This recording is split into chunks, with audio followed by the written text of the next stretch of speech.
Six childhood friends grow into the strongest hunters to ever live, conquering various treasure vaults and obtaining prestigious relics.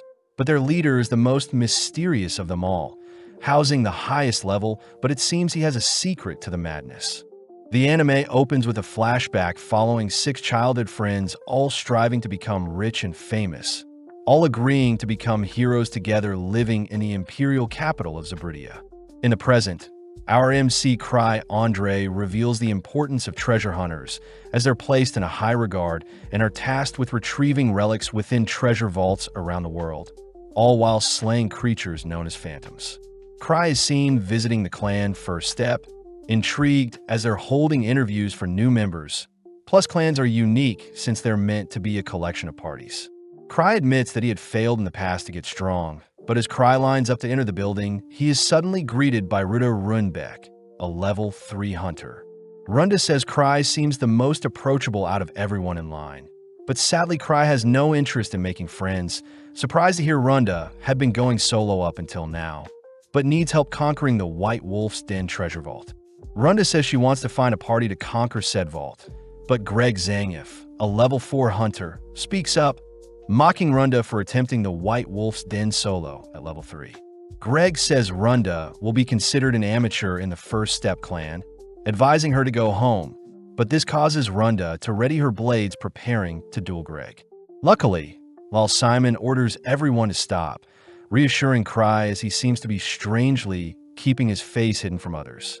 Heading inside, Runda is amazed at the assortment of hunters present, learning that Cry has visited the place 5 times already, feeling bad for him. Cry says people with talent will easily climb the ranks, whilst those without cling on to what they have. But Runda asks why a crowd is forming. Something Cry knows is due to Arc Brave members being present. Apparently, Arc Brave is the strongest party present, and they even managed to complete a level 7 vault with only 6 members. Arc Rodan is the leader, housing a hunter level of 7. But rumor has it that no one has ever been recruited by them at these events. Runda wonders why there is a table vacant, prompting Greg to appear again, scolding Runda for not knowing that the table belongs to the party that first founded First Step, the Grievers. The Grievers were a bunch of kids that came to the capital and shocked the world with their skills, ultimately forming the Grieving Souls Party, and is coincidentally a party composed of Cry's childhood friends. Greg suspects that the Grievers are recruiting people, hence the big event. But out of nowhere, Gilbert Bush demands to meet the Grievers, crying that his level 4 status should grant him a spot in the party. Stepping up, Tino Shade, a level 4 hunter, prepares to silence Gilbert, but Lyle tries calming Tino down. Tino says her mentor would have done the same, but Lyle says the Vice Master will get angry if something happens at the event. Sadly, the crowd encourages the brawl, making room as Gilbert draws his sword, all whilst Tino begins bouncing in place. Cry orders Runda to leave the building as it's about to get messy. But as Tino draws her blade ready to clash with Gilbert, she suddenly detects someone familiar nearby. Having noticed Cry in the crowd, Tino completely ignores the duel, allowing Gilbert to attack the air, all whilst Tino rushes towards Cry, frightening and uncovering his identity as the leader of the Grievers. Apparently, the Grievers are a 6-man army with Cry being their leader, the strongest out of the bunch.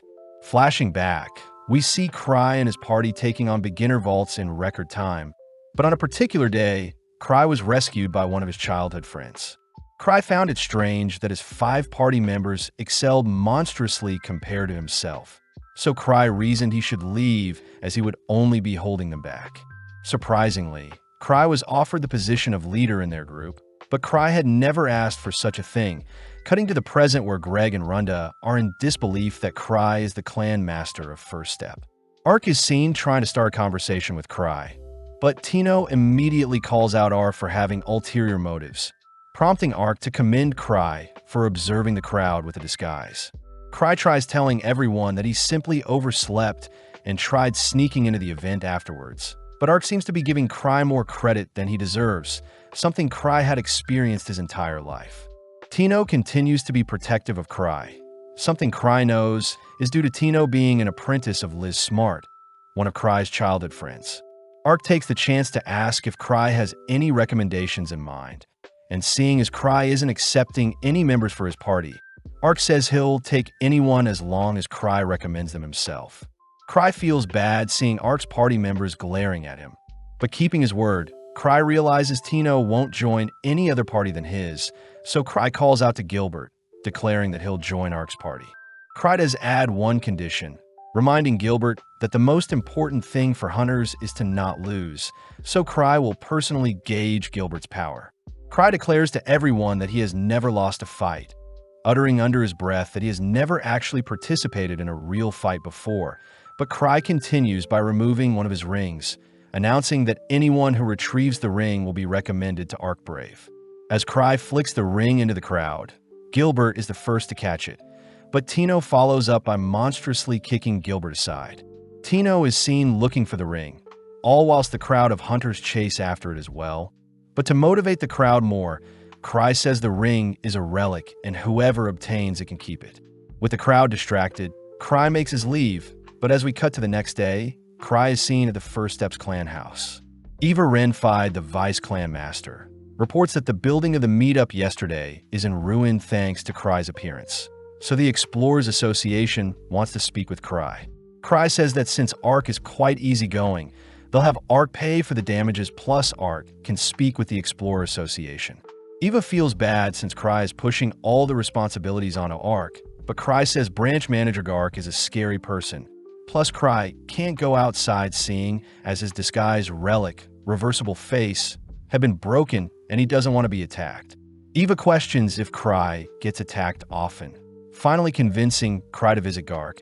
But funnily enough, Cry deeply apologizes for the damages at the event, reassuring Gark Welter, the Explorers Association's branch manager, that no one was hurt. Seeing Cry so sorry, Kanan hands Cry a book filled with jobs no hunters want, jobs known as chores. Not wanting the hassle, Cry gets serious, agreeing to take on a chore to make up for the commotion he caused.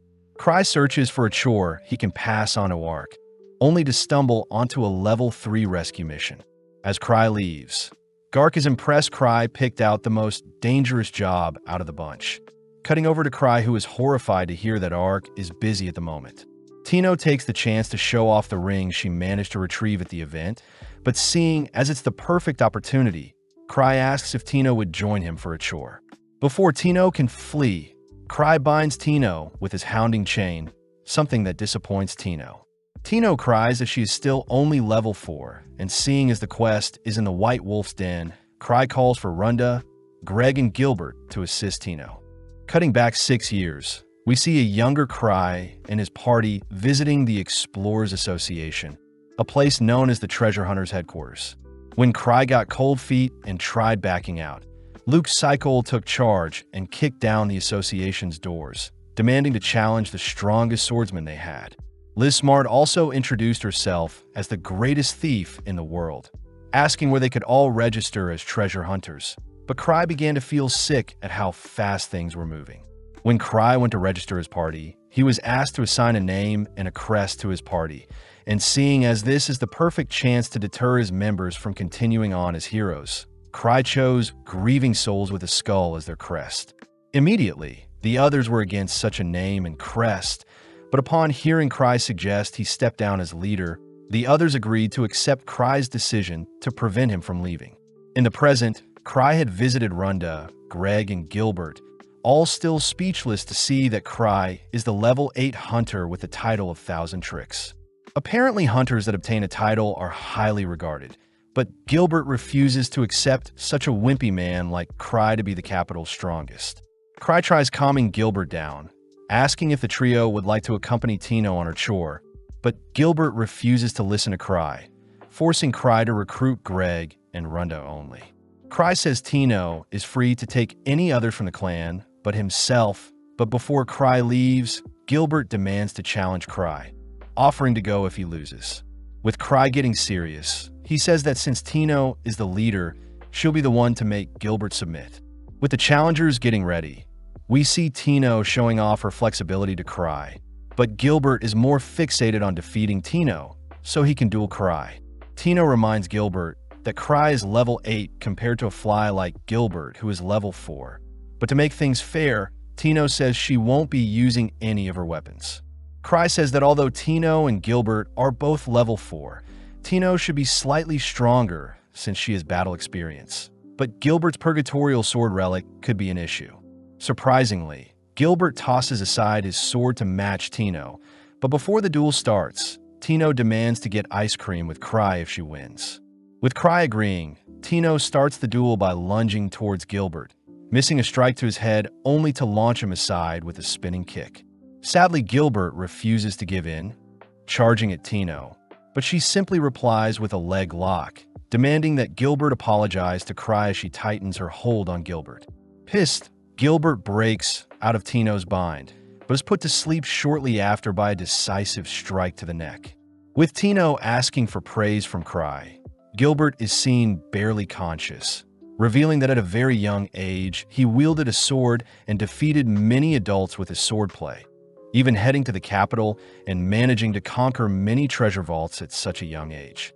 In the present, Tino advises Gilbert to pick up his sword if he wants to win, but Gilbert's pride refuses to let him.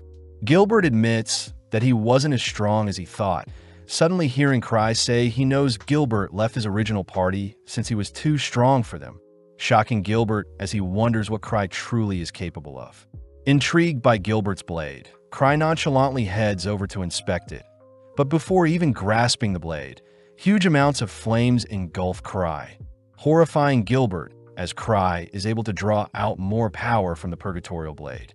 In this world, mana material is said to be the core substance, and treasure vaults are phenomenons when mana is condensed along with ley lines. Till this day, there are things to be discovered, and the White Wolf's Den is a treasure vault with many mysteries, a site originally inhabited by silver moon wolves. It wasn't until the wolves were hunted for their fur that the location became a vault and wolf phantoms started appearing, the primary reason why Cry refuses to take on the chore.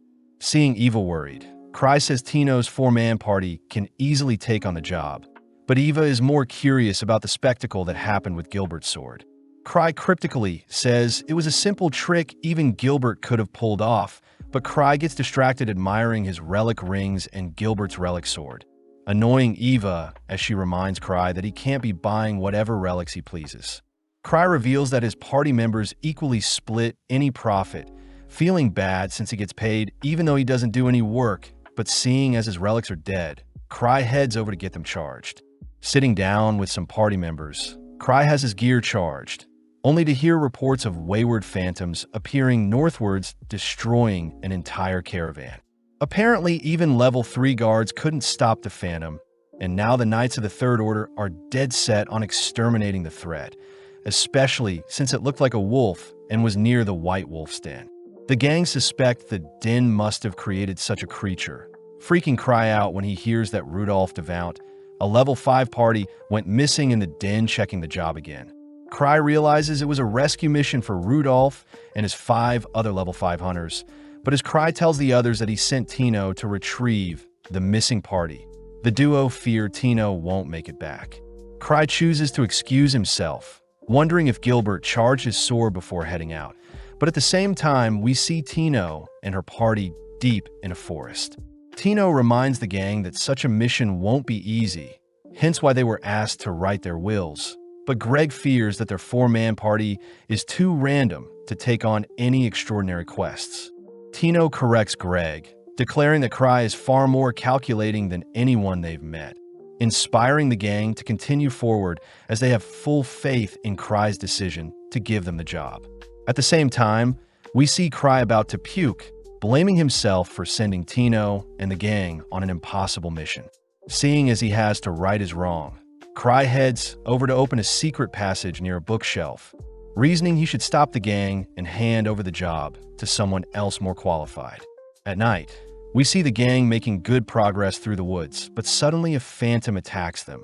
Greg is mortified to see the creature equipped with armor and a sword, but Tino cries that they must overcome such a creature.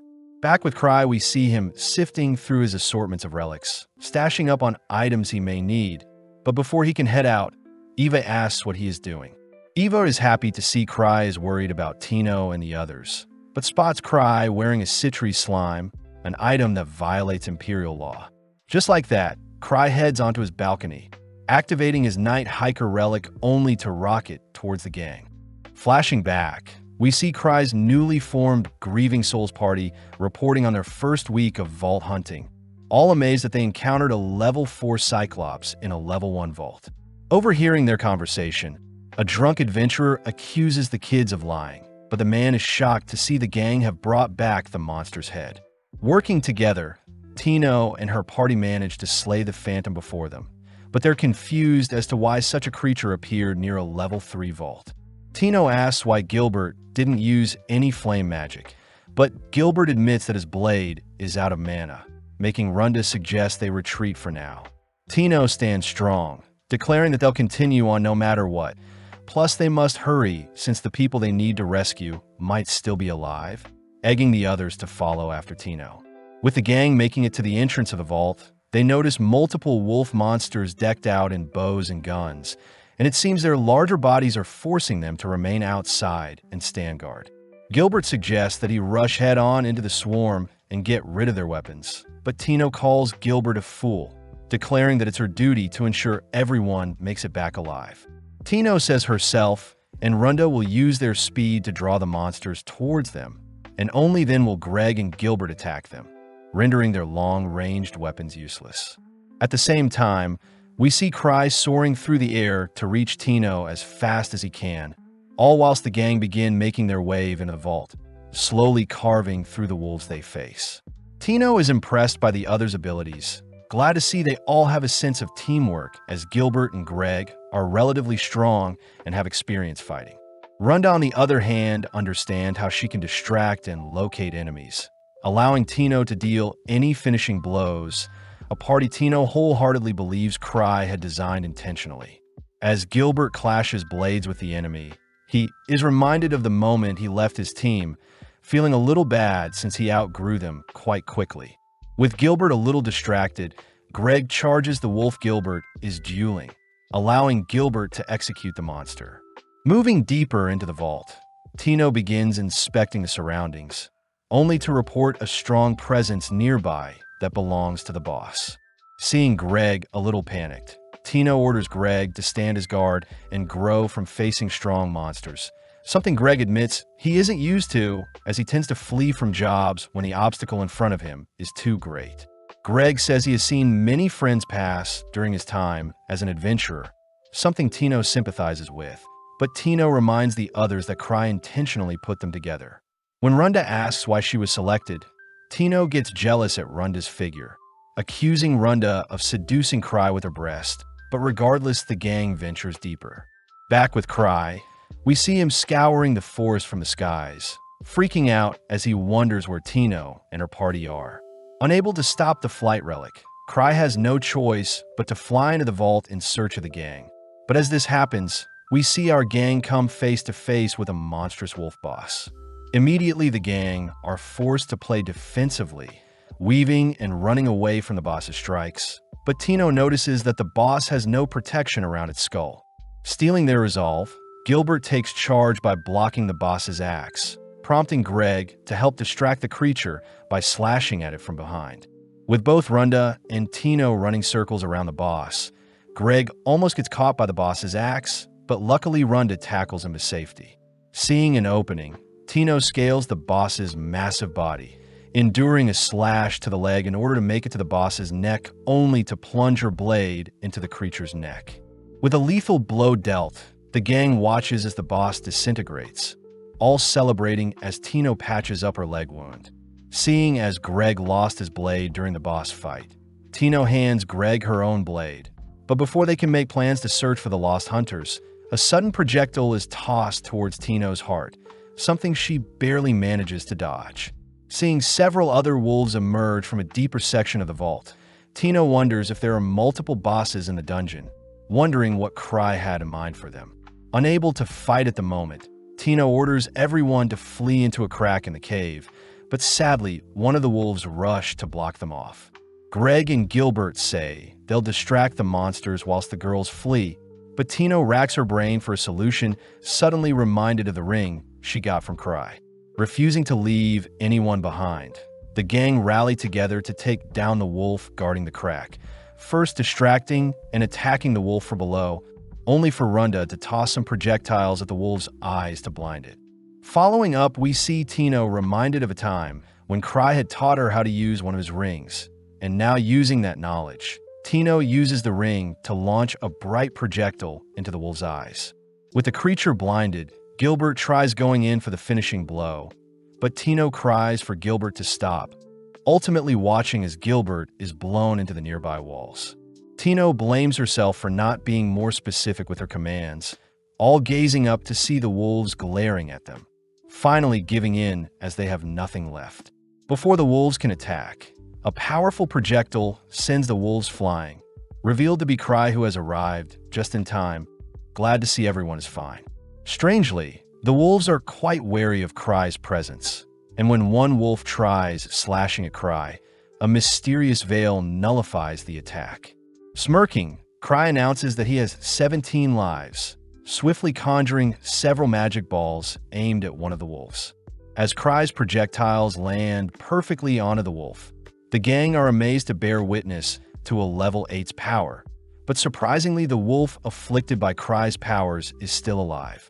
Cry admits that his magic balls are just shooting rings meant for show, beginning to freak out as the wolves before him are creatures he's never seen before.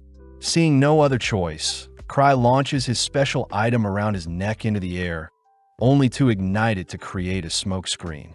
With everyone ordered to run, the gang are grateful to Cry for running in the rear guard since Tino is hurt, but Cry says he didn't mean to, as he is just slow. Tino is reminded of the first time she met Cry, flashing back to a time when a young Tino was almost captured by some thugs, but suddenly Cry and his party showed up unintentionally rescuing her. Having made it to safety, Cry commends Tino for staying alive up until now, and seeing as Tino is injured, Cry makes use of a healing relic to instantly patch up her leg wound. Seeing as escape is their #1 priority, Cry takes the lead and begins escorting the gang through the cave, but secretly he has no idea where he is going. In the past, Cry had shown off all the relics he collected to his party, making his party jealous as they wanted Cry to pick out a relic for each of them. Some of the girls were curious about a particular magic bag that could store an infinite amount of items, but Cry says it can only store chocolate. Liz had put on a mysterious ring, an item Cry is impressed didn't tear Liz's body into pieces. As for Luke, he picked up a curse sword, but was able to stop himself from going crazy. As the gang follows Cry, he says the White Wolf Den is impossible to navigate since it's like a maze, and every time Cry turns to check the flank, so does everyone else. Gilbert speaks up, asking what Cry's plan is, but Tino butts in stating that they must figure out what Cry is thinking themselves. Tino also adds that the direction they're heading is the opposite of the exit, annoying Cry, but regardless, they continue onwards. As they reach a fork in their path, Cry attempts to go one direction, but the others suddenly scream that they can sense the lost hunters nearby, something that even surprises Cry. The gang are happy to see Rudolph and his members are barely alive, and seeing as everyone is famished, Cry makes use of his magic bag, feeding everyone some chocolate. Tino can't help but gobble up the chocolate, admiring how calm and cool Cry is. But as Greg speaks with Rudolph reports that a single phantom with a skull covering its entire face wiped out his entire party. Rudolph suspects that the soul hatred incarnate embodies the lingering curse of the Silver Moon, and is a creature on par with Thousand Swords, the capital's strongest swordsman. Cry recognizes the swordsman to be one of his childhood friends, Luke Cycle, a level 6 hunter. Cry doubts the creature can actually be that strong, but seeing as their current party isn't capable of taking on such a creature, Cry says they should escape for now, allowing Tino to take it from here.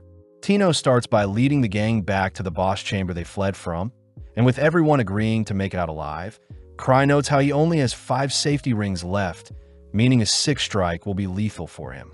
Cry also knows that his remaining relics won't even phase the enemy, but when the gang spot a monstrous entity approaching them, they all ready their weapons.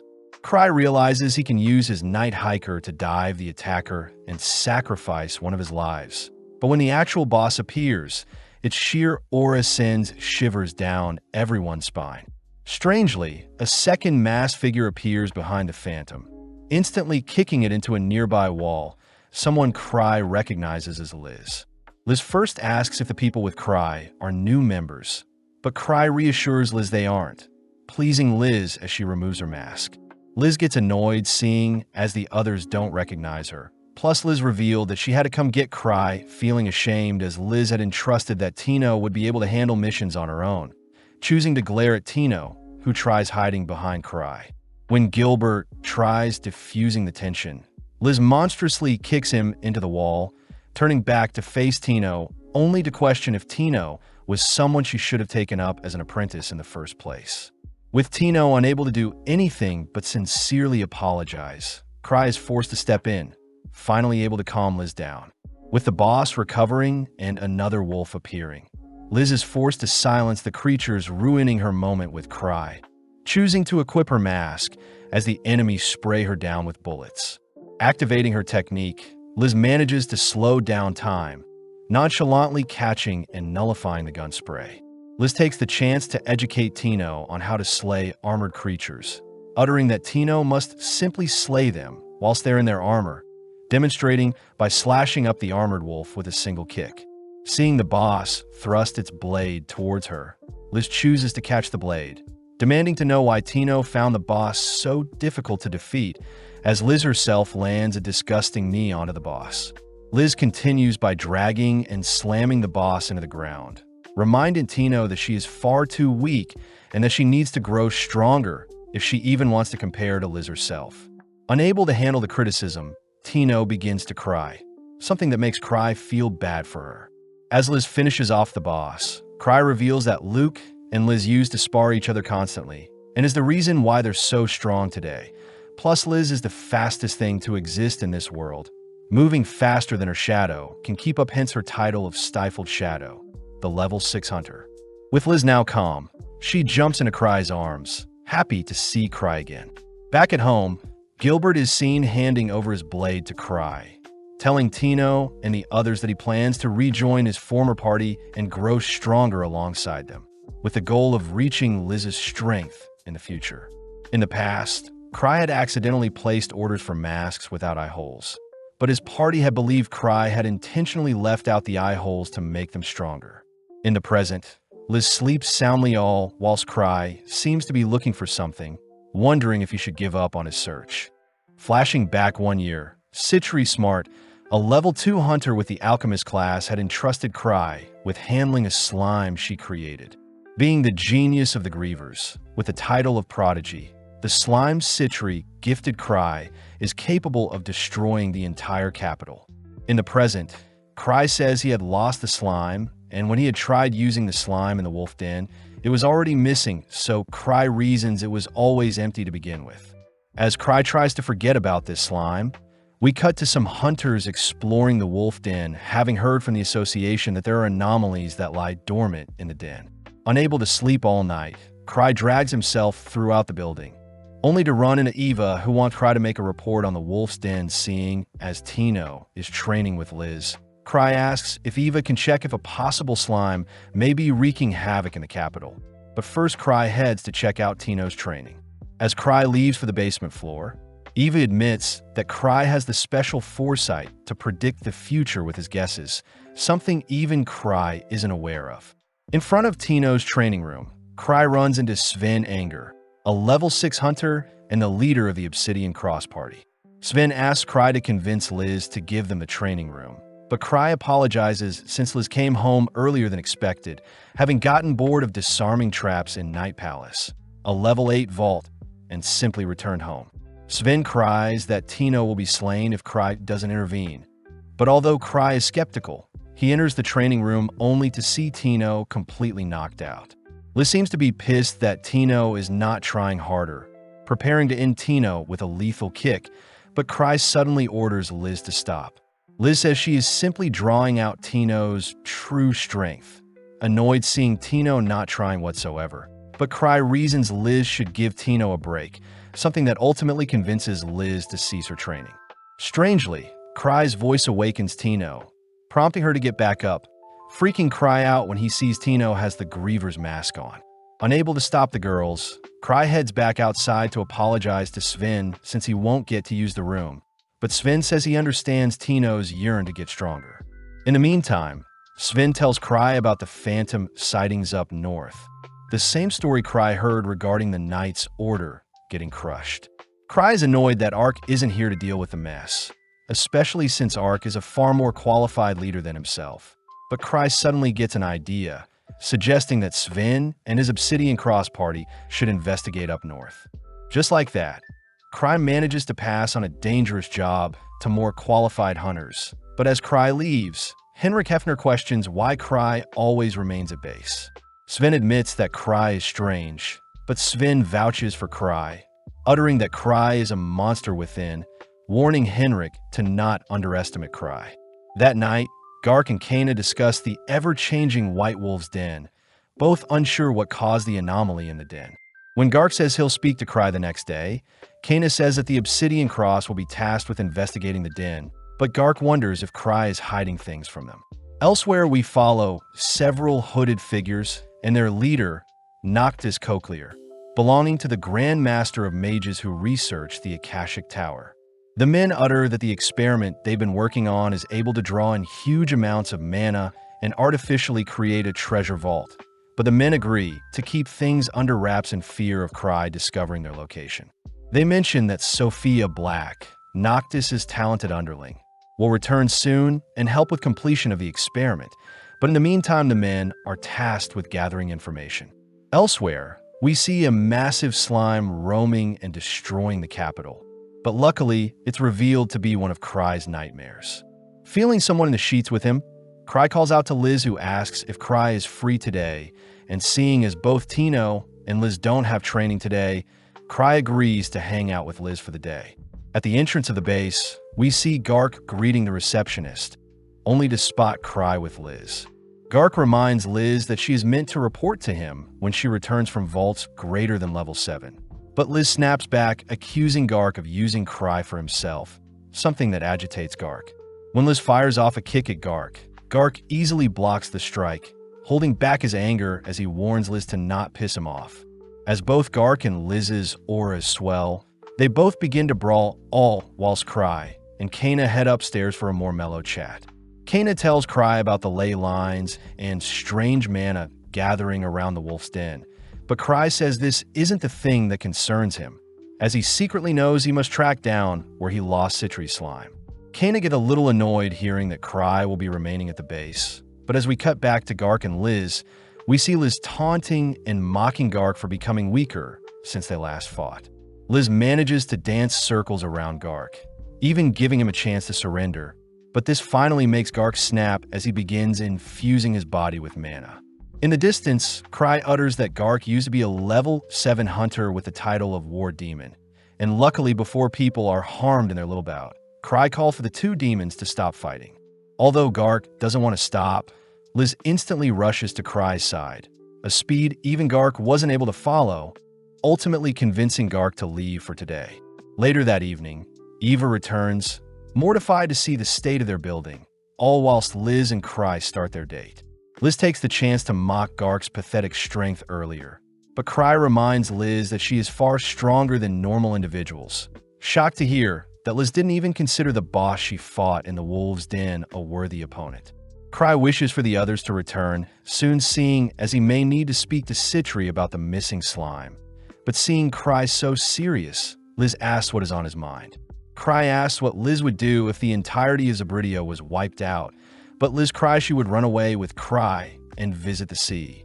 Before Cry can adore how innocent Liz is, Cry notices Liz has run off to restrain someone. Someone Liz noticed was spying on them. Cry asks Liz to let the man go so they can have a chat, but the man takes the chance to run away, something Liz believed was intentional by Cry. As Liz and Cry resume their date, the man is left alone wondering how he was captured in the first place and why he was let go. Cutting to Sven and his party, we see that Gark has entrusted them with the investigation into the White Wolf's den, something that annoyed Sven as he wonders what Cry is scheming. Back with Cry, we see he is with Liz, who believes they're on a date, but Cry is more stressed seeing as they're walking through the most dangerous neighborhood in the capital. with the locals immediately recognizing Liz. Liz asks Cry why they're investigating, but Cry utters that he is simply investigating disappearances, fearing that it may be Citri's slime's doing. Cry also mentions how there's a new ice cream shop that opened nearby, exciting Liz as she chooses to enjoy her time with Cry, but off in the distance, we see the man spying on them prior freaking out. It's revealed that the man actually owns the new ice cream shop Cry is coincidentally heading to now, plus the store is home to one of their research facilities. Before the man can panic and close up shop, he suddenly notices that Sophia Black has returned, but right on cue, Liz bangs on the entrance of their ice cream store. Liz is pissed since she knows the store was open a minute ago. But before Liz can break down the doors, Cry reasons they should head home, relieving the man who is hiding inside with Sophia. At the base, Liz feels sorry for Cry since they weren't able to enjoy some ice cream together. But Cry notes how things aren't too bad since there haven't been reports of slime rampaging yet. Cry does ask if Liz knows when Citri is getting back, but seeing as Citri brought a lot of things with her, Liz says it'll take a while. Cry chooses to brace himself for the worst just in case. But suddenly Eva appears, reporting the people she had selected to investigate the Wolf Denver. Cry doesn't mind who goes, hearing that Sven and his party have already left, and the remainder along with a relic expert will join them tomorrow. Cry wonders why so many people are being sent back to the den, but regardless asks Eva to proceed as she sees fit. But in the meantime, we cut to Noctis, who praises Cry for uncovering their hideout in the slums. The other hooded men begin to panic, cursing Cry for leaving and mocking them once he discovered their ice cream hideout. But Noctis calms everyone down, asking Sophia what she thinks will be best for them. Sophia smirks, declaring that the defensive system she has built should be an interesting tool to test out against the Grievers. And seeing as they all believe Cry has uncovered what they're planning, Noctis allows Sophia to go wild and take care of things. The next day, we see Tino taking a bath, surprised to see she has no bruises, believing that Liz soaked her in healing potions after she was beaten to the brink of death. Heading to the base, Tino spots several carriages outside, hearing from Lyle that Cry had originally requested that Ark be deployed to the Wolf's Den, but seeing as Ark isn't available, they had to overcompensate with multiple weaker hunters. Tino wonders if the den had become more dangerous since they last stepped foot in it. But just then Cry appears, asking why so many people have gathered. Eva says they're the people she gathered since Ark couldn't make it, but Cry worries that deploying so many people will cost a fortune, asking if Eva could cut down the people being sent by half. Hearing this, the crowd begins to despair seeing as Cry is sending them to their deaths. But Cry reassures everyone that a measly level 3 vault is nothing. Seeing the crowd even more panicked than ever, Cry hears that Gark has pulled together additional funding to pay the hunters, but Cry wonders if the Citri slime could be in the Wolf's Den. Cry chooses to allow the hunters to be deployed as normal, but his change of attitude freaks out the crowd, and to make things worse, Liz appears declaring that she wouldn't have taken half of the hunters gathered here, seeing how pathetic they all are. When the crowd accuses Liz of not understanding them since she is a genius, Liz snaps back, pointing out how disgusting and worthless they all sound, choosing to leap towards Cry's location only to ask if she and Tino can take on the job. Cry immediately refuses, fearing that Tino will suffer, so Cry says the hunters gathered will proceed as planned, but suddenly Eva asks if Cry will be leading the hunters during their investigation. As the crowd begins cheering for Cry, Cry is coerced into leading the group, and seeing as he has no way out, Cry agrees to go, but he says Sven will take charge until Cry himself shows up. Cry secretly plans to show up only when everything is wrapping up, cutting over to Sven, who seems to be making good progress through the den, but they wonder why their phantom encounters have been weak up until now. With everyone heading outside and boarding the carriages, Cry manages to convince Liz to stay put at the base, only for Cry to instruct Lyle to look out for any slimes on their journey. Just like that, the hunters set off first without Cry. But as we cut over to Noctis, we see him and his men discover that many hunters are heading in their direction. Noctis orders his men to stand strong, but Flick Petson fears they won't stand a chance against the Grievers. Sophia corrects Flick, declaring that her defenses against the 3 Grievers present in the capital are already in place. Plus, Sophia is confident that her defenses will stop Liz's attacks, and her tricks can stifle Cry's genius brain. Noctis asks what Sophia will do about Citri the Alchemist, but upon hearing that name, Sophia becomes enraged, declaring Citri to be her nemesis, and that she doesn't even compare to someone like Sophia herself. Seeing Sophia fired up, Noctis orders his men to follow Sophia's commands. But back with Sven, we see that his party has yet to run into anything strange. With Henrik once again doubting Cry's reason for sending them here, Sven suddenly gets a message, only to order for everyone to evacuate with a whistle. Outside, Sven is mocked for evacuating everyone after receiving word to look out for a slime. But as Gain and other hunters mock Sven's decision, Sven corrects them. Sven says members of the Grievers would have never warned the others of the disaster, something that shuts up Gain and the other hunters as they realize Sven was only being safe and will resume their mission once reinforcements arrive. Gain questions why a slime would be such an issue, but Sven recounts a time when Cry had asked him to go cherry blossom viewing, and strangely Cry had asked Sven to bring his weapon. When they arrived at the cherry blossoms, the trees had suddenly become a treasure vault, a location commonly known as Prism Garden, and is an example of Cry being able to predict the future. At home base, Liz is seen jumping at any excuse to head to the den, dead set on showing how strong she's gotten to Cry. Cry says he needs to time things perfectly, but out of nowhere Citri appears, asking if Cry needs help with anything. Citri suddenly mentions how they need to crush a dangerous force before they gain too much power. But at the same time, we see Gark suiting up ready to head to the wolf's den, as well to prove to Liz he's still a warrior, only for Citri to appear, asking for a favor from him. In the past, Citri had told Cry that she wanted to take on a different role compared to the others in their party, a decision that Cry ultimately encouraged Citri to make. Heading to the secret room, Citri points out how rapidly the Citri slime could evolve and adapt, something that scares Cry.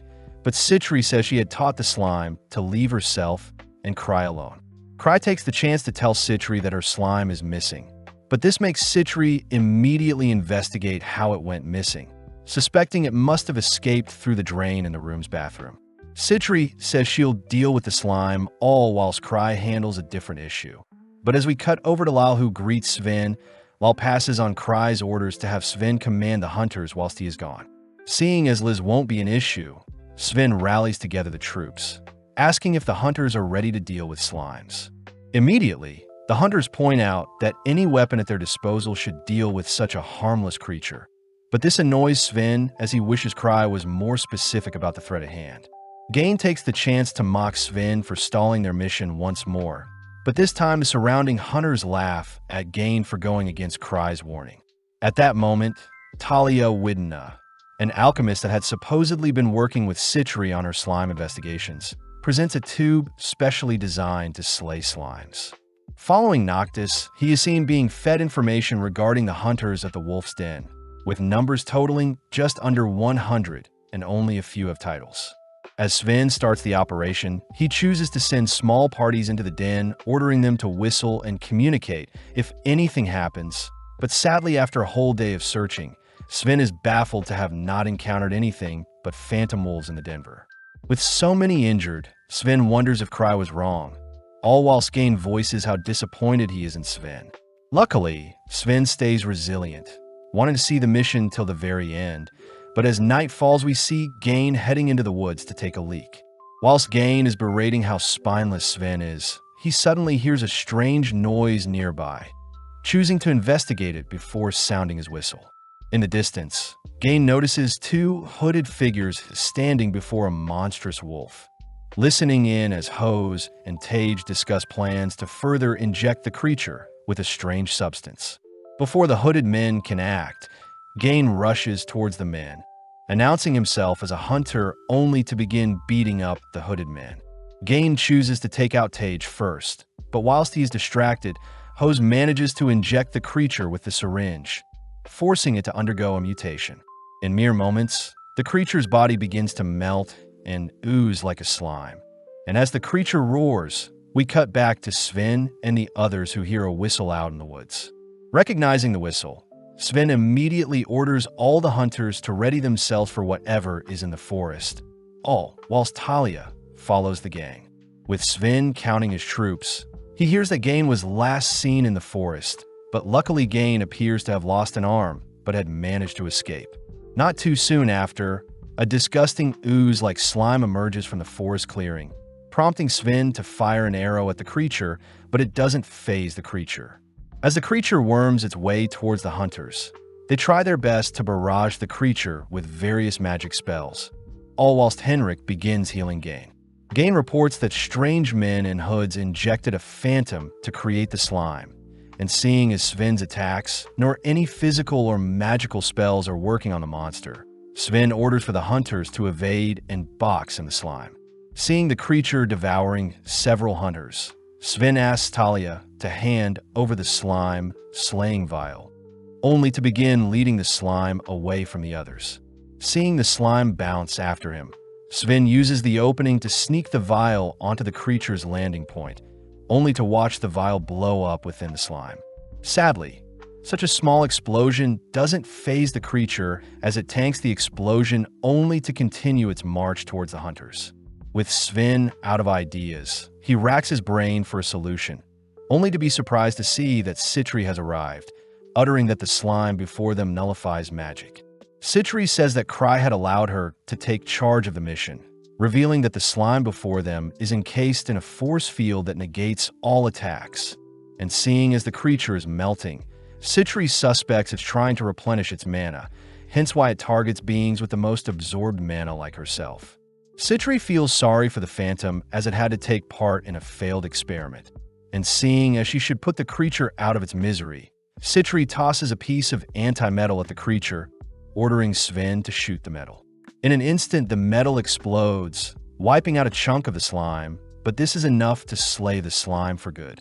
Gark appears, revealed to have given Citri a ride, but more importantly, Citri says she knows who is behind this mess.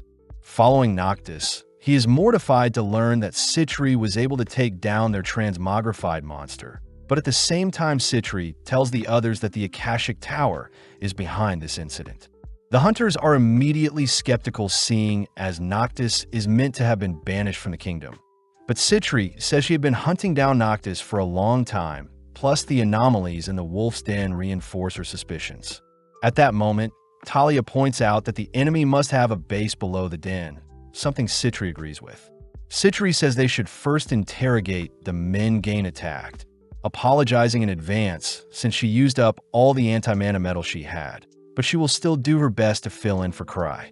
As Citri heads out to make her analysis, Sven warns Hendrik to not be fooled by Citri's good girl act, especially since Citri is a monster just like the other grievers. In the meantime, Liz rides Cry, begging him to go to the den and assist Citri, but sadly Cry forbids it all whilst Tino shyly stands idly by. Back with Flick, he's annoyed that Sophia wants them to send out monsters one at a time, plus she hasn't been communicating with them as planned. Refusing to embarrass themselves in front of Noctis, Flick orders for all of their monsters to be released at once. But as we cut back to Citri, we see her and the others interrogating Hose and Tage. Citri knows that disciples of Noctis would never willingly betray their master, so Citri declares she'll use a special potion to make them speak. Immediately, Adoria, a member of the government, reminds Citri that using such a potion would be like brainwashing someone and that it is illegal. When Gark himself steps up to calm Citri down, Citri reveals that the potion is merely colored water, even drinking the potion to prove it was a joke. Sadly, a large howl can be heard off in the distance, followed by the thumping of another red slime in the distance. Citri says different slimes have different magic barriers, and seeing as they need time to figure things out, Citri orders for several hunters, including Lyle, to stand as defense. When a monster approaches Lyle, it throws out a punch that strangely eats away at Lyle's defense, forcing him to toss away the shield to keep his arm. As mages launch fireballs at the slime, Citri notices it evades by spinning, a technique that it uses to attack as well. Gark fears that his axe will do nothing to such a creature, and seeing as they can't wait for the creature to tire itself out, Citri says they need to focus their attacks on a single spot or nullify its magic barrier. Before Citri can give orders, another blue slime appears, prompting the hunters to ask Citri to issue a retreat order. Citri seems to be thinking hard, but out of nowhere Citri's demeanor changes, ordering for the mages to stop firing and everyone to step back and watch. Strangely, the blue and red slimes immediately begin clashing. A feature of the slimes, as their sole existence, is to absorb other things with the greatest mana capacity. Within mere moments, several other slimes appear, but they all seem to be brawling with each other. But off to the side, Talia strangely utters that the slimes were meant to be sent one at a time. Cutting over to Noctis, he heavily berates his men for not listening to Sophia. Plus, Sophia is finally communicating with them, revealing that Gark, the retired hero, is also present against the hunters. Noctis immediately stiffens up, seeing as their transmogrification potions were wasted, but Sophia says they have to double down and wipe out the hunters before they find their base. Sophia suggests they unleash the partially trained Malice Eaters, and seeing as the creatures will need guidance, Flick is assigned to lead the creatures into battle. Back on the surface, Talia is seen admiring Citri, having been by Citri's side for a long time, and in that time Talia felt helpless at how smart and unique Talia behaved, ultimately making Talia scared and jealous of Citri. Sven notices Talia looking upset, reassuring Talia that their mission will be a success, seeing as Citri is here now. But Sven wonders why Hose and Tage have been staring at Talia. As Citri works throughout the night, Gark chooses to check in on her, asking Citri to not push herself so much, but Citri utters that she knows where the enemies are. Gathering everyone, Citri shows everyone her findings, only to pinpoint the Akashic Tower's hideout to be near the edge of cliff. Citri is able to confirm her suspicion when she asks Hose and Tage, reasoning the hunters should head out immediately and attack, whilst Noctis isn't suspecting them. But this only prompts Hose and Tage to cry for Sophia to rescue them. Citri recognizes Sophia's name to be her nemesis, but sadly Citri has been unable to capture Sophia up until now, swearing that she'll capture Sophia and Noctis, the evil mages, and place them into the South Asteria prison. Gark tries bringing up something from Citri's past, but Citri stops Gark before he does, cutting over to Cry, who is finally making his way over to the wolf den. Liz is clearly excited to show off her new powers to Cry, but Cry wonders how he can stall longer, seeing as he doesn't have many safety rings. Since it's quite dark, Tino tries pretending to be scared in order to hold Cry's hand, but immediately Liz forbids it, scolding Tino for even trying such a thing. Unable to see in the dark, Cry is forced to use an owl ring to help him navigate in the dark, all whilst Liz orders Tino to continue standing guard.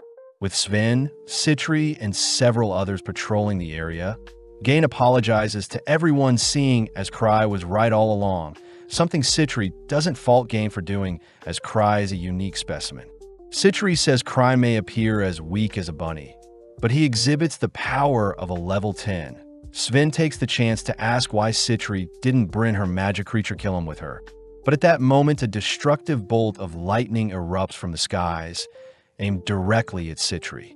Revealed to have been Flick riding his Malice Eater, Flick cries that it was the right call to engage the hunters head-on with only one Malice Eater, but when Flick goes to inspect the hunters' corpses, he notices Sven is still alive. Flick cries that he'll single-handedly take down all the hunters, but out of nowhere Citri speaks up, revealing herself to be unharmed. Taking out a water gun, Citri fires a healing potion at Sven, instantly healing all of his wounds and allowing him to rush Flick, only to knock Flick out. Sadly, Sven is no match for the Malice Eater, but Gark appears, teaming the beast only to slay it. Following Noctis, he is annoyed Flick didn't make use of all the Eaters, prompting his men to suggest Noctis flees whilst they stall for him. Noctis refuses, declaring that they still have their trump card of Akasha, plus Sophia still has things up her sleeve, something that inspires the remaining hooded men to fight till the very end. Outside Noctis' headquarters, we see Citri and the others eyeing the entrance, annoyed to see monsters standing guard. Citri asks if Sven can carve open a path for them, but Gark intervenes, declaring he'll help them enter the cave and slay the evil mages.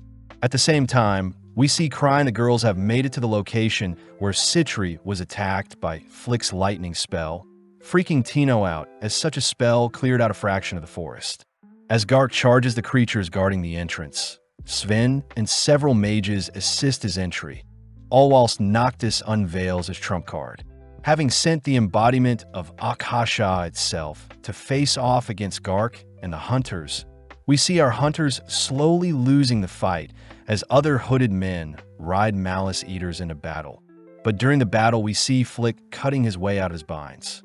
Slowly, the Eaters tear away at the hunters, but right when things seem lost, Liz appears, instantly slaying one of the Eaters. Back with Cry, he is left alone with Tino since Liz ran off without them. But Tino suddenly declares that she has detected 3 entities nearby, revealed to be Flick, who escaped with the other 2 men.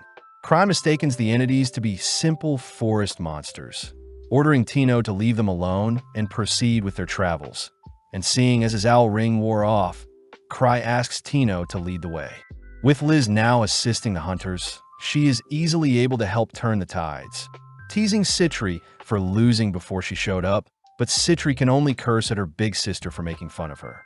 When Liz wraps up slaying the Malice Eaters, she darts towards the Akasha golem, throwing out a kick, but its hard exterior deflects the blow. Liz tries to pummel Akasha with a barrage of blows, but it only knocks the golem back, allowing Gark to follow up with a cleave that freezes a portion of Akasha's body.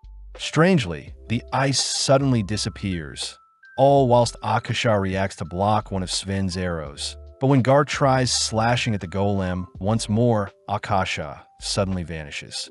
Having leaped into the air, the gang are reminded of Ansem, and when Liz tries sneaking up for an aerial attack, Akasha detaches one of its arms to reveal a cannon. Firing and scraping Liz is forced to back off for now, all while Citri wonders why Akasha is solely fixated on attacking Liz. Liz is annoyed seeing the golem underestimate her, but when Liz and Gark work together to knock Akasha onto the ground, it shows off some boosters that rocket it onto its feet. Having exhausted herself, Liz declares it's over, prompting Cry and Tino to appear. Liz apologizes since she wasn't able to defeat Akasha before Cry showed up, but out of nowhere the golem locks on a Cry, suddenly flying towards him. With Cry unfazed, the golem takes a swing at Cry, but mysteriously Akasha is flung back, turning off on the impact. Cry apologizes since he couldn't see anything due to his poor vision, but in the morning, Gark reports that the Akashic Tower members were ultimately able to escape, but their research and documents were left behind. Citri is seen thanking Cry for the reinforcements, catching Cry up on what transpired whilst he was gone, all whilst Tino gives Liz a massage. When Cry asks if Citri needs help with anything, Citri says she's fine, only to glare towards Talia's direction. Cutting over to Noctis, he hears from his men that Sophia is undercover amongst First Step, and seeing as they've completely been bested, Noctis declares they'll be leaving Zabridia, all while Sophia seems to be searching for Citri's slime. Following Cry, he is seen being accused of setting everything up and keeping things from the association and government, something even Adoria believes. Cry asks why Gark and Adoria don't just speak with Citri, believing they're still hesitant due to the incident 3 years ago where Citri would have been falsely accused if it weren't for Gark intervening. Adoria reminds everyone that the evidence at the time pointed to Citri, and because of the incident, Citri was demoted and given the title of Deep Black, something that can't be reverted. Gark cries that Citri had no reason to associate herself with the South Asteria's mass prison break 3 years ago. But as we cut back to Noctis, we see he has captured Talia and is demanding that she drop the act. The men gathered all tell Sophia to stop being Talia, but when they see one of the Malice Eaters growling at Talia, they all freak out seeing the real Sophia appear besides Talia. Sophia reveals that she is a complete replication of Talia, choosing to remove her disguise only to reveal herself as Citri Smart, a fact no one knew, not even Noctis. Before the men can attack Citri, Citri says she had always admired Noctis and his research into Akasha, and seeing as she could have never acquired and dedicated the time into researching such things, she had to play the role of apprentice to her master Noctis. Citri admits that Cry did warn her to drop the act soon, believing that Cry had sent all the hunters to the wolf's den to help Citri test out Akasha's abilities, but when she saw the hunters overwhelm the golem, she decided to end the experiment, and was the reason why the golem flew back and didn't attack Cry. Citri declares she'll be taking the men in, first heading over to Talia and apologizing to her since she needed Talia to play as the scapegoat, having learned from her past to not stand out. When the men order their Malice Eater to attack Citri, Citri manages to tame the creature, pissing Noctis off as he casts his Kaiser Flame to incinerate the eater. Citri uses the opportunity to unveil her Citri Slime, a creature that could devour anything and grows with the amount of mana it consumes. And seeing as there is no hope of defeating Citri, as is, Noctis chooses to flee, leaving his underlings to stall. Sadly, when Noctis heads for the exit, a strange being pushes him back. A creature Citri reveals to be her own Chimera Killium, a creature created from the leftover parts from Noctis's previous experiments. With Citri donning her Griever's mask, she orders Killium to slay Noctis, only to cut to later that day, where Cry is surprised to hear that the Akashic Tower members have all been captured, but their memories seem to be missing. Citri also mentions that Talia was caught in the crossfire, but Cry has no idea what she is talking about, only nodding and agreeing to fulfill any future requests Citri may have. Holding another meeting with Gark and Andoria, Cry asks if he could have the Akasha Golem and the Malice Eaters. Outside, Citri is glad that Cry was present as they managed to obtain the Malice Eater, but not the Golem. With Citri heading to pick up the Eaters, Gark asks to speak with Cry, reporting that Arnold Hale, a level 7 hunter from Nebula Noob's The Land of Fog, has arrived at the capital.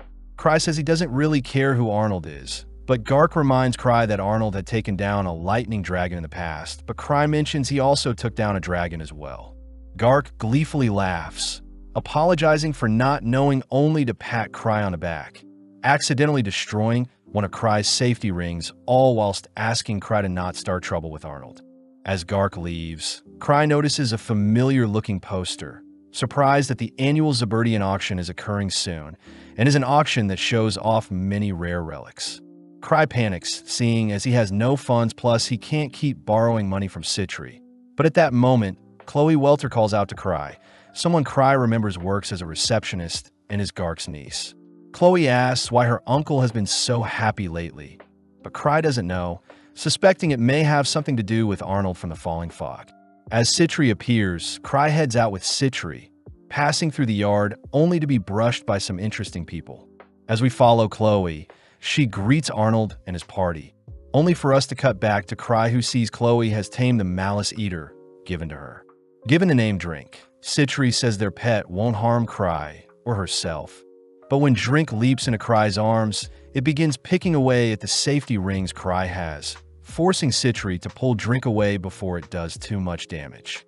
Cry fears that any more cuddling with Drink will drain the remainder of his safety rings. So Cry asks Citri when Lucia will come back and charge his relics. Citri suspects it'll take a while since Luke is off engaging the boss of their assigned vault, and Lucia and the others are choosing to stay with him until they're finished. Citri also remembers to hand Cry something, an item Cry recognizes as an Aspiration Manifest, a relic that lets a user store any one spell in it, just like the one Cry carries around his neck and acts as a lucky charm gifted to him by Lucia. Citri asks Cry to take good care of it, but as we cut to Arnold and his party, we see Jaster pissed that Chloe wasn't more scared when she laid eyes on Arnold. Ilaria manages to calm Jaster down, declaring that they'll work their way up to becoming the heroes in the capital as well, something that fires Arnold up as he squeezes the juice out of an apple. Back at the base, we see Citri giving her all to massage Cry, something that annoys Eva, but as Citri enjoys the moment, Cry says he still needs Lucia to recharge his relics. Citri suddenly gets an idea, first wrapping up her massage session with Cry only to gather several hunters to start an impromptu lesson to help Cry out. Citri declares that those who pass the class will be classified as a mage on par with Lucia, something that makes the hunters perk up especially Chris Argent and Lapis Fulgur, members of the Starlight Party. Chris gets annoyed at Cry for zoning out, but Lapis calms Chris down, reminding her that Cry is Lucia's older brother and someone they should respect. Apparently, Starlight is a party composed of demi-humans called noble spirits, beings that have lived many years and are experts at magic. Lapis herself is level 6, whilst Chris is level 3, and their kind tends to look down on those that aren't great mages. Lapis asks if they can truly get as strong as Lucia, especially since Lucia is the most renowned mage in the capital. But Citri doesn't lie, only uttering that their training involves things Lucia would do often. Marietta and Nori chooses to go first, starting off by charging one of Cry's relics, but it seems to be taking longer than usual. Citri simply orders Marietta to continue until completion, and when Marietta is done, Citri simply hands Marietta some more relics charge. Citri explains that a mage's mana capacity normally stops growing around their teenage years, but as Marietta collapses from mana exhaustion, Citri reveals that a mage's mana capacity actually increases slightly every time a mage exhausts their mana.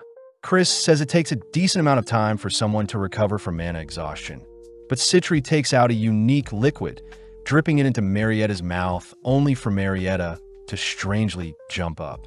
Citri adds that this was the method Lucia herself endured to improve as a mage, and seeing as Lapis and Chris are still hesitant, Citri points out how Starlight wants to recruit Lucia, but their members of Starlight aren't willing to endure as much as Lucia to grow.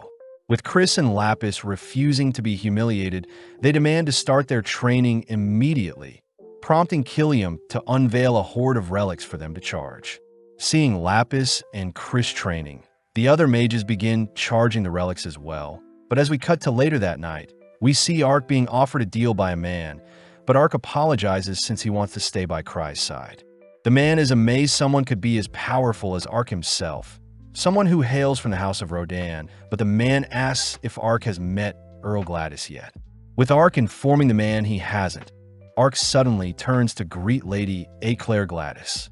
The next day, Cry and Citri visit Liz and Tino, but as Liz gets cleaned off, Citri begins inspecting Tino's body, amazed at how much Tino has grown. With Tino unable to move, Cry is forced to ask Citri to stop trying to take Tino for herself, prompting Tino to run off to fetch a towel for Liz. As Liz confidently strolls into the room nude, Tino is forced to help cover Liz up, all while Citri blocks Cry's eyes, only for Liz to ask why Cry is here.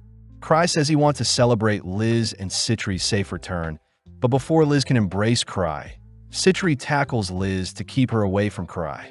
Tino gets excited since she gets to celebrate with them. But as we cut to later that evening, we see Arnold and his party strolling through town.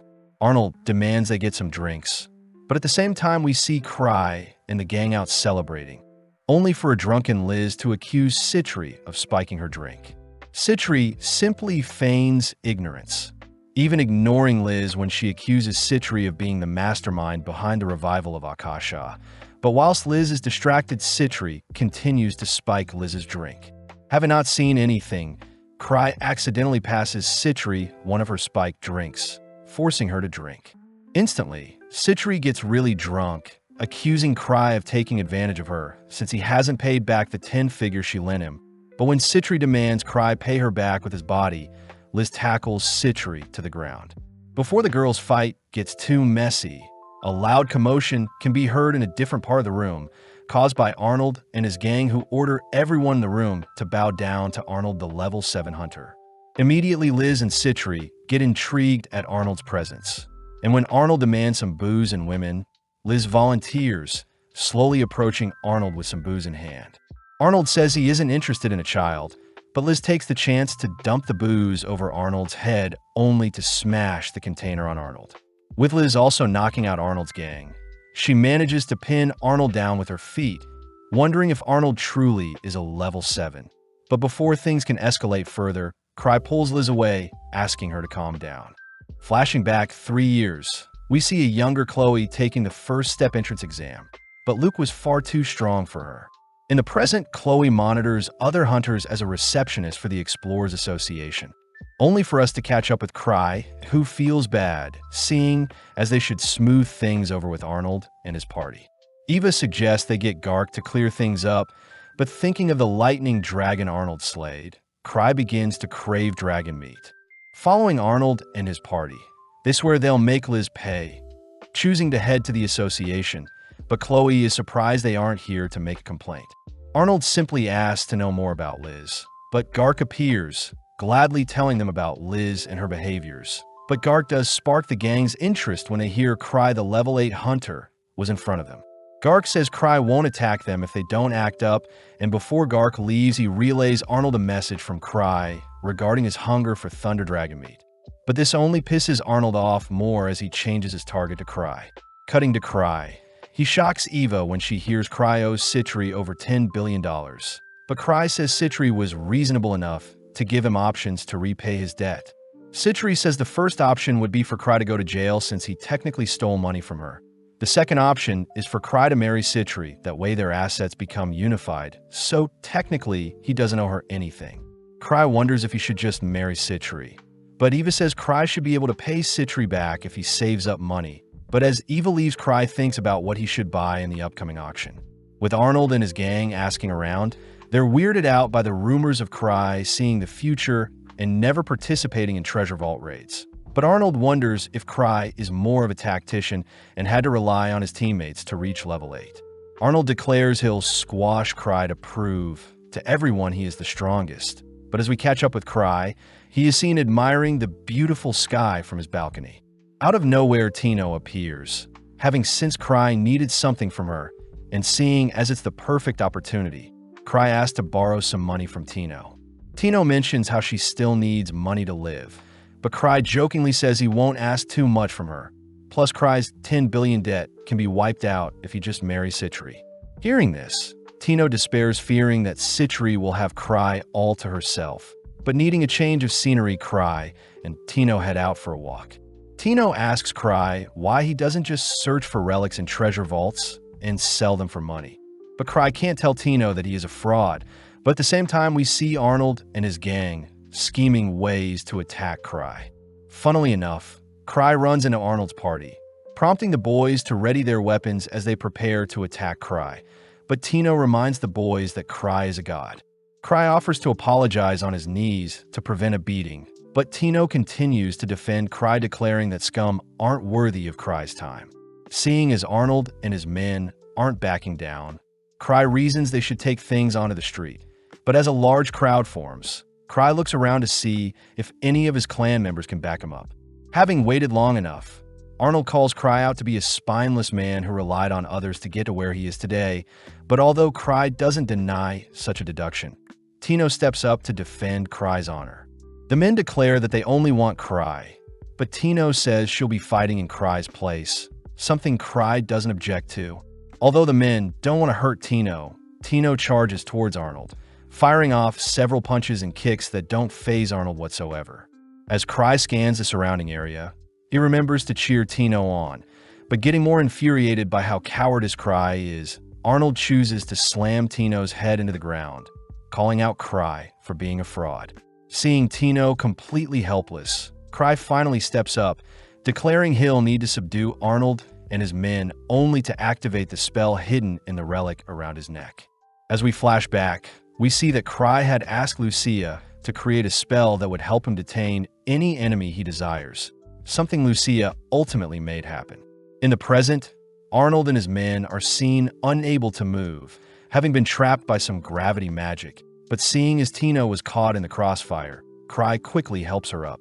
Cry tells Arnold that he is happy to accept any future challenges, but Arnold must first defeat Obsidian Cross, Starlight, and Arcbrave, the three parties within his clan, before Arnold can face Cry himself. With Cry leaving the scene, he chooses to treat Tino to a sweet treat, but Tino feels guilty for not being able to defeat Arnold, offering to conquer a vault and clear away Cry's debt in order to redeem herself. In the training hall, we see Citri helping with Liz's training, but Liz is bored facing replicas of Akasha, saddened to hear she won't get to face the real thing. Citri brings up how Arnold attacked Cry, but he managed to escape by using one of Lucia's gravity spells, Tyrant's order. The sisters joke about crushing him if he orders it, but as we follow Cry, he is seen asking Chloe why Arnold hates him. Chloe says Cry seems to have been disrespecting him, but when Cry fails to recall moments he was rude to Arnold, he ends up giving up. Before Cry leaves, Chloe asks why Cry failed her when she took her entrance exam with Luke, but Cry can't remember, so he says that Chloe can probably figure out the reason herself. Plus, Chloe is far more suited to be the association's receptionist rather than risk her life being a hunter. Just like that, Cry takes his leave, something Chloe admires about Cry as he is always so mysterious. But in actuality, Cry had failed Chloe 3 years ago since she was 14, 1 year below the minimum required age of 15. The next day, Arnold is seen back at the association, hearing from Chloe that Cry doesn't think much of Arnold, and worst of all, Cry believes Arnold to be a breast-loving pervert. Choosing to return home, Arnold and the gang drink away the stress of the last few days. But as Jaster returns, he makes his report when speaking with the 3 guilds. When speaking with Obsidian Cross, Sven had mentioned how Cry must have lied to Arnold and his gang before slipping away. When Jaster spoke with Starlight, Chris and Lapis revealed that they have no interest in fighting Arnold and his party. Lastly, when Jaster spoke with Arcbrave, Isabella Melns and Yushiraji mocks Arnold and his party for believing Cry's lies, pissing Arnold off. Reasons they should leave Cry be for now, especially since the auction is coming up and they can finally sell their extremely rare relic that couldn't be appraised in the Land of Fog. Following Cry, he has Mathis appraising another of his relics, but Mathis cries that such a relic can't be appraised as it seems to be from an advanced civilization. Mathis says he'll complete his appraisal after he finishes up preparations for the auction, but Cry asks if he can inspect the items being sold at the auction, all whilst Tino chats with Mathis. Seeing Tino so sweet, Mathis is reminded of his own granddaughter, asking Tino to take it easy and look after herself from time to time. Tino is grateful for the advice, but when she thinks about Cry's crippling debt, she begins to despair. In the storage room, Cry sifts through various relics, only to see a strange-looking mask, wondering if it is a type of reversible mask. Apparently, Cry's previous mask was broken by Liz. Such a shame since Cry would be able to don the mask and walk around as he pleases without being bothered. Yearning to get his carefree life back, Cry asks who the owner of the mask is, wanting to purchase it before the auction. Out in a park, Tino enjoys a crepe only to ask what Cry plans to do to pay Citri back, but Cry wonders if the mask he'll purchase can disguise him whilst he steals things to help pay back his debt. Cry feels bad hearing that Citri is running low on funds herself, plus most of the experiments she conducts cost a decent amount of money. So as our duo stroll through town later that evening, Cry racks his brain for other ways to get money. Out of nowhere, Cry spots a carriage belonging to the house of the Earl of Gladys, an aristocrat that famously hates hunters. Eclair is seen thanking Ark as he gave up his time to spend with her. But suddenly, Eclair glares at Cry, demanding to know why he's staring at them. Ark tries introducing Eclair to Cry and Tino, but when Eclair begins bad-mouthing Cry, Cry is forced to restrain Tino from snapping back at the little girl. Eclair is confused seeing Cry accepting all the insults she throws at him. But seeing as it's time to leave, Eclair departs, leaving Ark to apologize for Eclair's rudeness. Cry takes the chance to ask Ark for money, but Ark immediately refuses, first asking what type of relic Cry plans to buy this time. And when Cry refuses to answer, Ark says he can't lend Cry any money. Cry takes the chance to ask other people in the room for money, cutting to the next day, where rumors of a powerful relic Cry is dying for will be in the upcoming auction. But as we follow Cry, he apologizes for enlisting Citri to help with negotiations on the relic he plans to buy. Citri utters that she is willing to give her life to ensure Cry gets his relic. But out of nowhere, the owner of the strange relic mask is revealed to be Arnold himself. With A accompanying Arnold, Citri gets their negotiation talk started, mentioning how Arnold's scary-looking relic won't appeal to the buyers at the auction, so they should sell it cheap to Cry.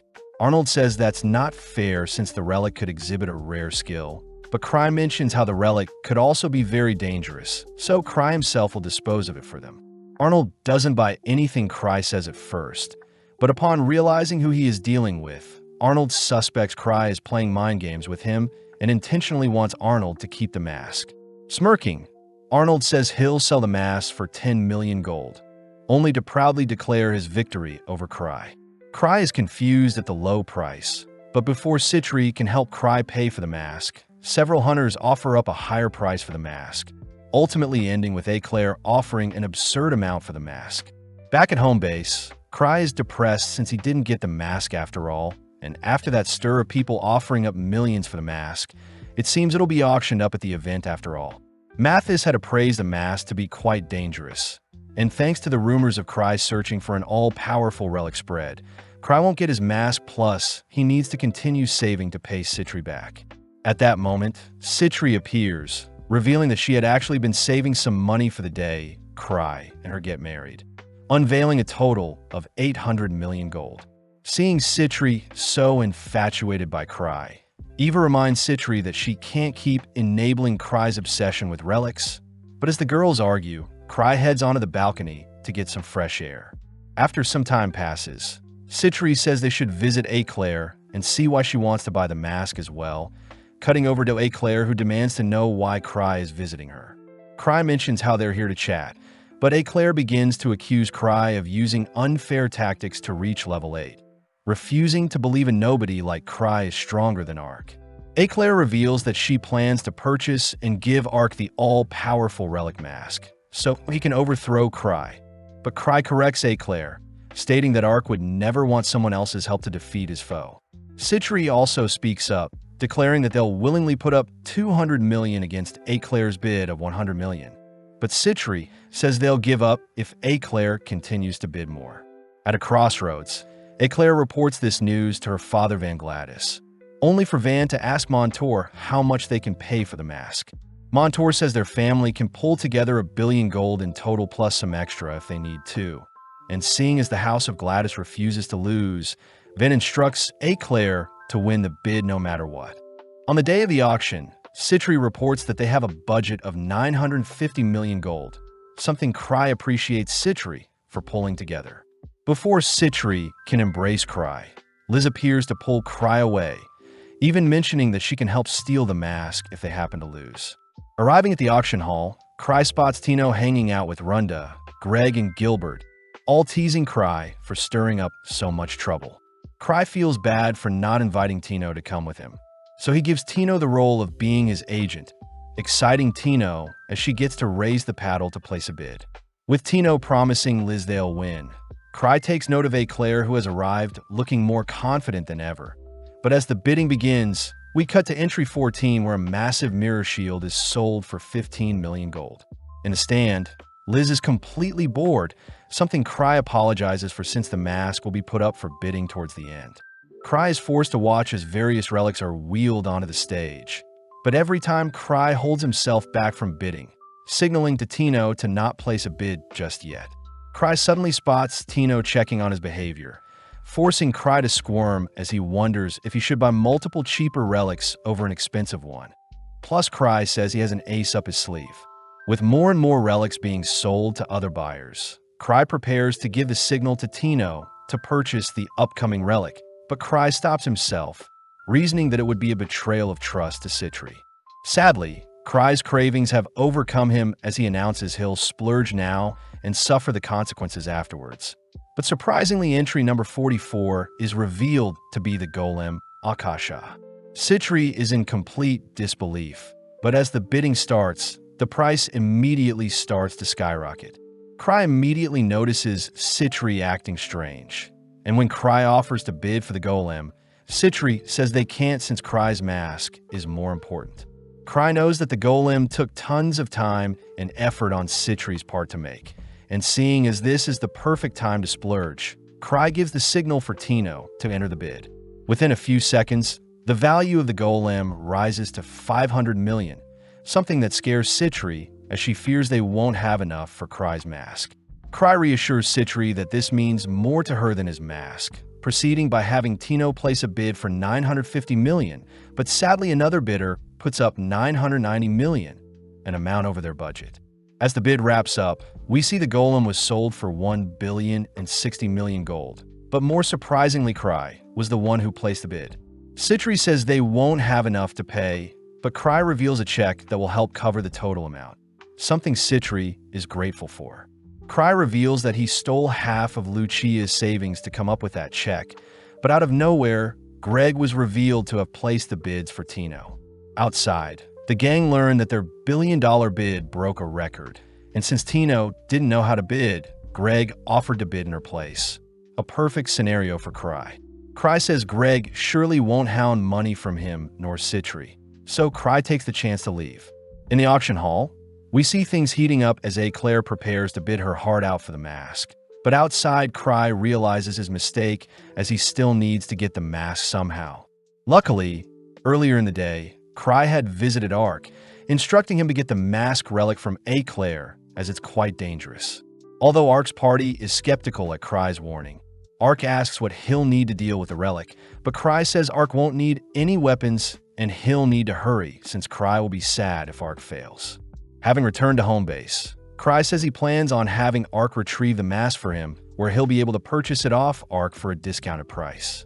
Following Claire, we see her depressed, having easily won the bidding for the mask, but Van tells Claire that Cry had left the auction already, suspecting that he let Claire win on purpose.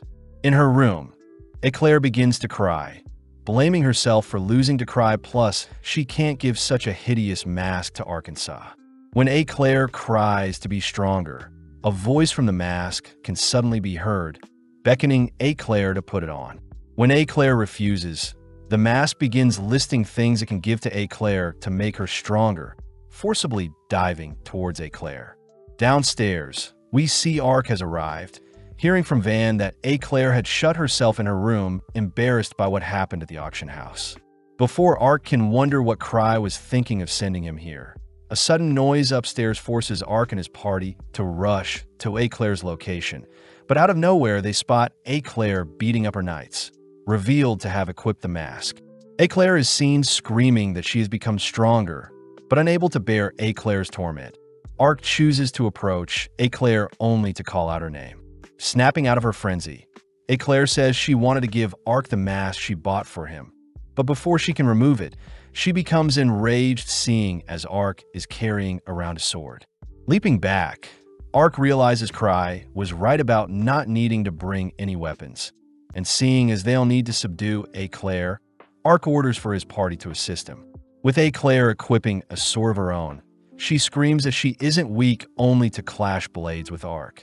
Elsewhere, we follow Arnold and his gang all celebrating a win, since they managed to cash in the mask for 200 million gold.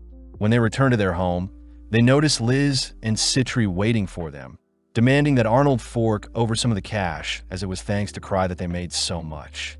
Liz reveals that earlier, whilst they were celebrating and drinking, Citri had poisoned their drinks, and now the girls are willing to sell the antidote to them for only 110 million gold, an offer Arnold can't refuse.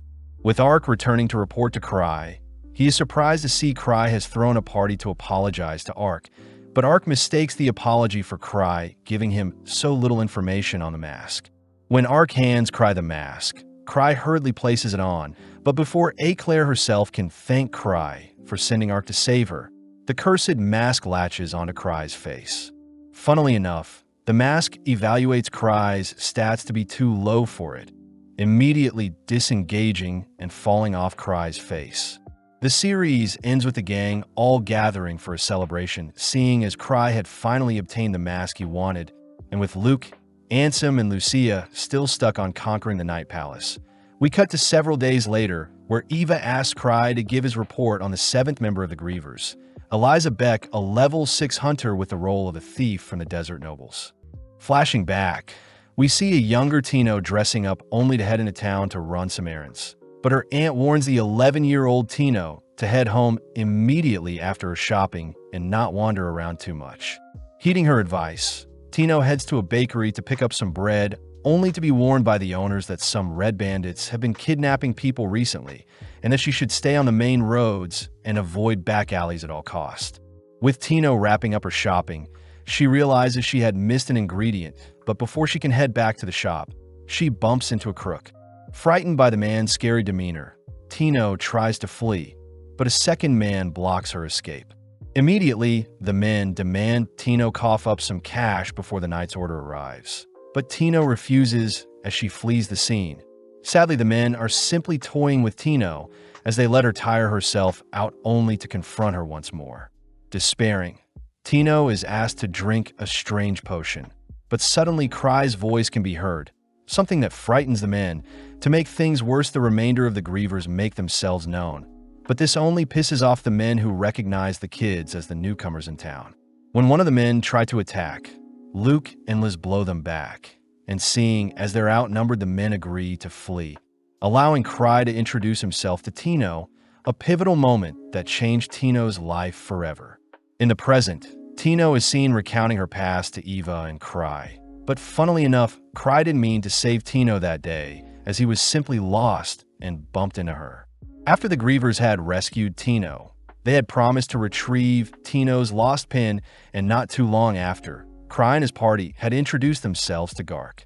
When the gang reported the thugs to Gark, Gark wanted to know more details on the two men, but sadly the grievers' masks prevented them from properly profiling the two men. Surprised, Gark says he can't deal with any issues at the moment, seeing as the Knight's Order needs them at the moment. But Cry does get permission to pursue these men if they cause any more trouble.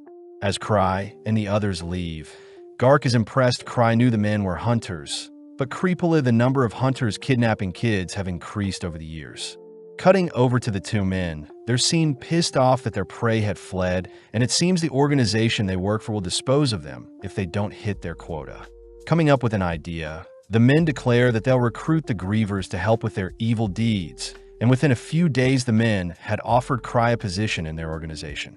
The men had promised Cry a comfortable life in the capital if he came with them, but Cry didn't know what they were referring to, so he simply played along and agreed to follow them.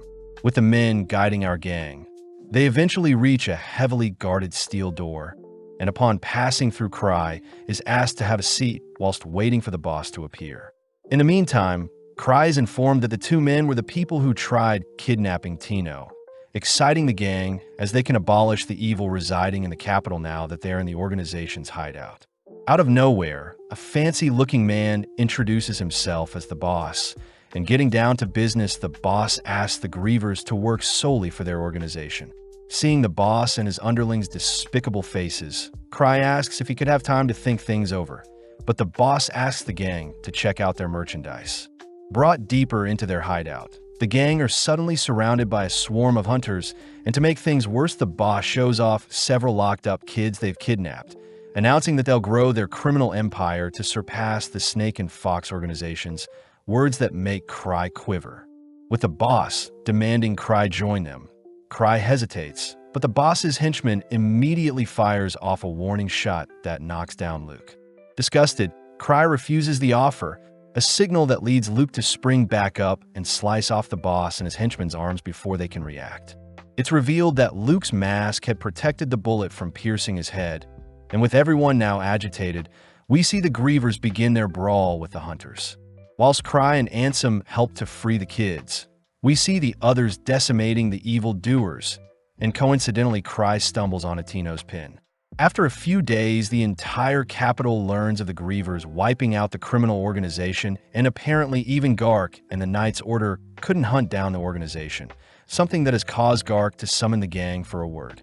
Although nervous, Cry says he'll beg for forgiveness if they've caused an issue for Gark, but suddenly the gang bump into Tino, who has also been summoned.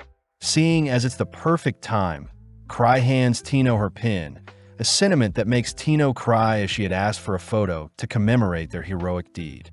In the present, Tino and Cry enjoy the sunset, only for Tino to remind Cry that it's been 5 years since they first met. Tino declares she'll make Cry proud and join the grievers one day, but this makes Cry wonder if they should revisit the Aline Pillar's ruins in hopes of finding some more relics. Moving forward some time, we follow Tino meeting up with Cry and Citri at the Aline Pillar's ruins, but immediately Cry notices a hole in the ground that wasn't here before. Cry wonders if this anomaly could lead to the discovery of more relics, but Citri says she can't detect any mana disturbances, so such an outcome is unlikely. Cry feels bad for dragging Citri out here, But Citri says she was happy to come as the rabbits, and sand could have given Cry some trouble. And interestingly, Tino is dead set on exploring the new hole in the ground in search for new relics. As Tino heroically descends the ruins, Citri whispers to Cry that the hole has actually been dug by the Akash Golem, as the hole used to belong to an old Noctis base. A location, Citri says, is disguised as a sand rabbit nest. Heading toward a crack in the ruins, Citri prepares to lead the way, but suddenly a strange man can be heard tunneling out from the crack, and as the man excitedly announces an amazing discovery regarding the sand rabbits, it introduces itself as Aleko, the sand rabbit researcher. Aleko cries that their research is meant to be secretive, but he is willing to divulge some of the things he found. And as we switch to Tino, we see her excitedly digging through some sand in hopes of finding a relic to make Cry happy, but she fails to notice a red beam of light spying on her. Having ventured underground, Aleko shows off a disheveled-looking lab he believes was constructed by the sand rabbits. Plus, Aleko believes the hole dug in the ruins was done by the king of Rabbits Arena, Rex. Cry can't help but be bored listening to Aleko's mindless ramblings. And to make things worse, Aleko offers to cook the gang a rabbit meal. But this makes Citri to ask Aleko to show them some proof. Back on the surface, Aleko prepares to harvest a sand rabbit he has caught. But suddenly Tino can be heard crying for help, all whilst a massive sand rabbit chases after her. Ecstatic, Aleko dons his gear ready to hunt down the massive rabbit, but Tino believes she is being tested once more by Cry. Back at headquarters, Eva tells Cry that the members of the House of Gladys have sent him a thank you letter for getting rid of the evil mask. As for any other letters, Cry says just mail back any asking him to fulfill some job request. Eva takes note of the small dolls Cry is playing with, and with Cry obsessed with the new relic Tino found recently, he announces that Mathis calls it the Mirage Form Relic. Cry says he can create any illusions within 240 meters of himself, and to demonstrate, Cry conjures up Eva's floating head to frighten her. Elsewhere, we follow Liz interrogating some people only to report to Citri that she has yet to learn anything even after using the colored water Citri provided her. A shame, since the red hunters they captured are being used as pawns and nothing else. Citri says they should return to cleaning up any remnants of the Akashic Tower, but the girls note how Greg has been getting paranoid as of lately, as several nobles have taken an interest in him. Citri says she can't use any of the hunters for her experiments as she needed mages, and when Liz offers to dispose of them, the captured hunters begin to shake, leading Citri to offer them a role to work for her. That night, Cry apologizes for having Tino run from the massive sand rabbit the other day. Plus, Cry wants to make things right by giving Tino a relic.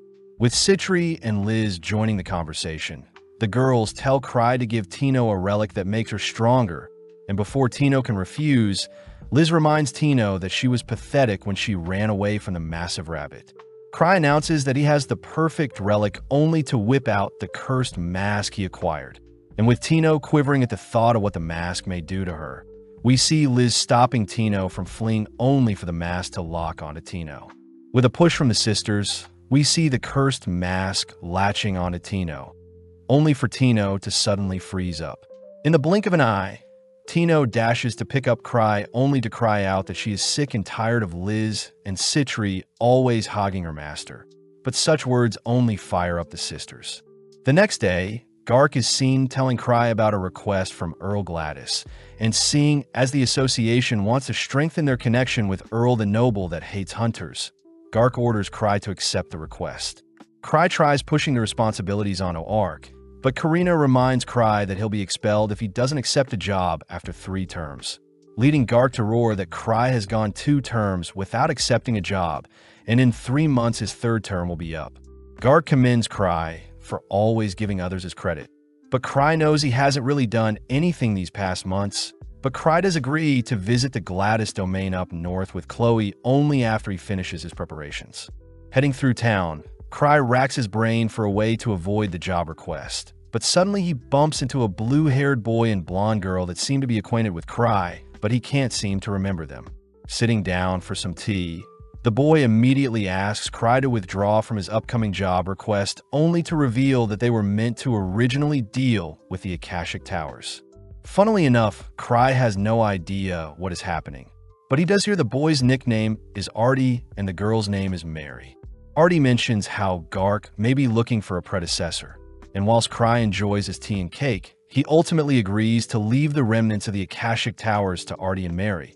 But suddenly Arnold and his party confront Cry, still pissed at what Liz and Citri did to them.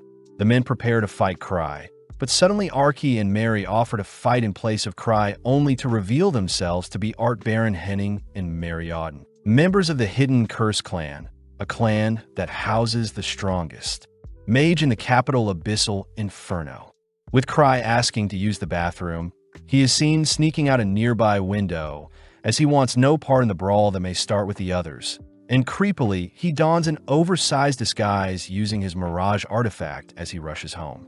At his office, Eva cries that Cry has been invited to the gathering of White Blades by the Emperor that takes place 3 weeks from now. And whilst Eva celebrates the Emperor finally recognizing Cry's amazing talents, Cry cuts her off by announcing that he'll be going on a vacation. Meeting up with Citri and Liz, Cry invites the girls to go on a vacation with him to Night Palace in hopes of meeting up with Luke and the others. Plus, he plans on making the vacation 3 weeks long in hopes of skipping out on the Emperor's gathering. Cry reassures the girls that Hidden Curse will be dealing with the Akashic Towers remnants whilst they're gone, and with Citri allowed to bring Killium and drink.